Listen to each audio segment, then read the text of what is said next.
he's the kind of player that, given his, you hate to say it, but at least at this point in his career, he has been that gadget guy. But you look at where that offense was last year, and then to a certain degree, force feeding him. It kind of seems like we're at this point where they need to kind of do it again. Where if there's a player that they need to force feed, it's Marvin Mims. Yeah, I mean, and also, it's very helpful when your team and organization, gets you another wide receiver that, his strength is only blocking. So now 3 of your 5 wide receivers that will be playing on Sunday, they're known for just blocking and that pass catching and helping the passing game, So that's a great way to help out your second-year quarterback. But, yeah, I think, the Broncos are second in drops in the league as well.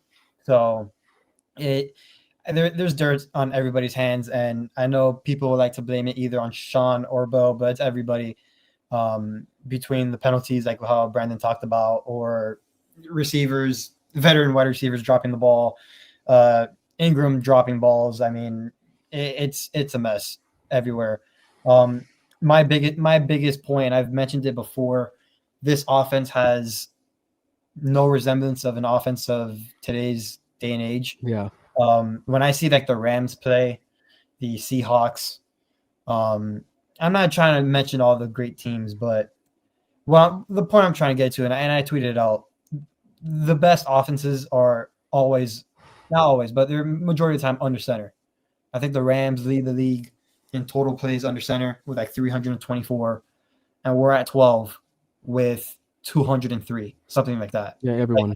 That discrepancy is so big, and that can't happen, especially with a young quarterback. I mean, you can't be in the shotgun every single time and be telegraphing your plays every time. Also doesn't help where last year your best passing concept was dagger, and you never run it now this year to help out your guy again.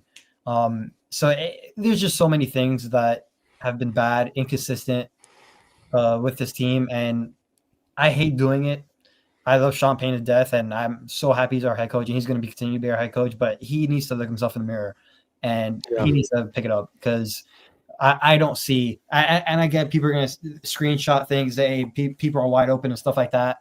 Maybe Nick doesn't trust some of those guys because of whatever reason, but there's a lot more things that I think, and again, just my opinion, and my opinion holds zero weight, but I think there's things you can do to help him out even more. And the funniest thing I always see on social media is people saying that we have an elite offensive line, so Bill should be doing a lot better. And I do think this offensive line is pretty good, don't get me wrong. But this was also the same offensive line, right? This offensive line is graded at an elite level this year, and all they do is praise them. Yet every single time I watch games, right, there's some leaky things about them. But what makes them so good is because of what the quarterback is doing, avoiding sacks and avoiding pressure. Yeah. Because remember, at the same time, this is the same offensive line Russ had, where he took 7,000 sacks, and no one was talking about how great of an offensive line that was. So now, like, since the numbers are different, we kind of shift our opinion and perspective about this offensive line. Don't get me wrong, this offensive line is really good, but a major part of that also is Bo Nix getting the ball out, avoiding sacks, avoiding all that. So it's funny just reading all the discourse on social media and all that. It's comical. I think Sutton was also used on a decent number of those, on some of those dagger routes too. Bailey, actually, I would probably say maybe Sutton a little bit more, but Bailey was used on some of them. But yeah, and that's where I think that specifically the last handful of weeks, like, the commitment to the shotgun is really concerning, because I do think that, Bo, who has had more footwork issues this year, I think in large part it really is because of the shotgun. I think that his pocket presence, I think, has been still really solid. It's just, it is one thing to have that presence, but it's another one thing to climb into phantom pockets. And that is something that has been a big thing for Bo this year, is he cannot continue to move up in those phantom pockets, right? Like, that is a big thing. Like, he cannot be able to do that more and more. And I think that maybe he's trying to create that for himself, given the fact that he's in shotgun, but or he's almost, in air quotes, like, forcing Sean to, like, look at that and be like, hey, let's kind of get me under center a little bit more. I don't know. But I just think that even with it being under center, like one of the things all three of us even agreed on last year was that one of the best concepts for Bo, or just strictly the offense, was having him under center and having it be play action and a heavy run team.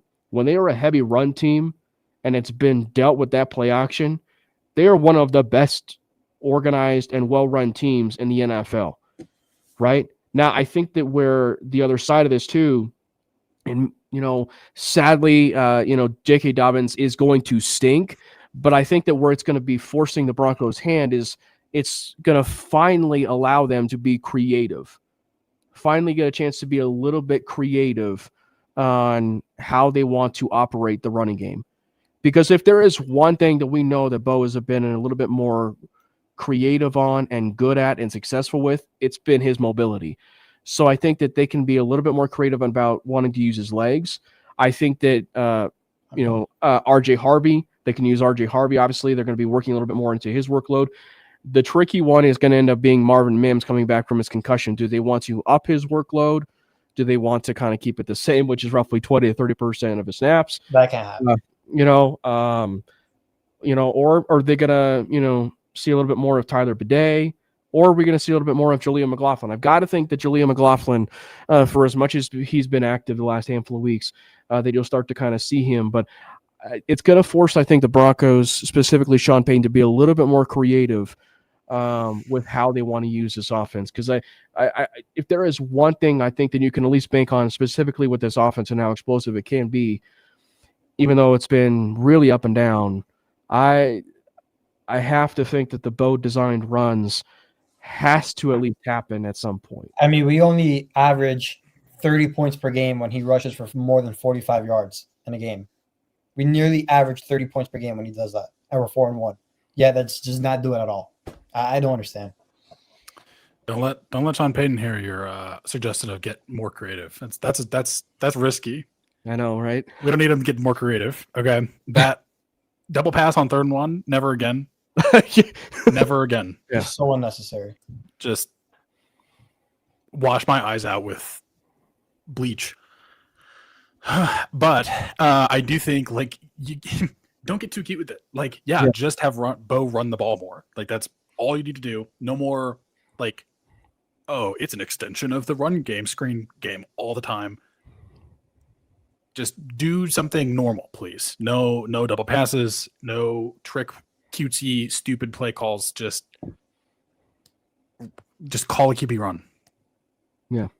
I don't know, but I agree. I do think like that would be helpful for this offense, and I do think that's where you have to go with how J.K. Dobbins. But I am excited to see what RJ Harvey does, and just stick with the basics, Sean, please. Yeah.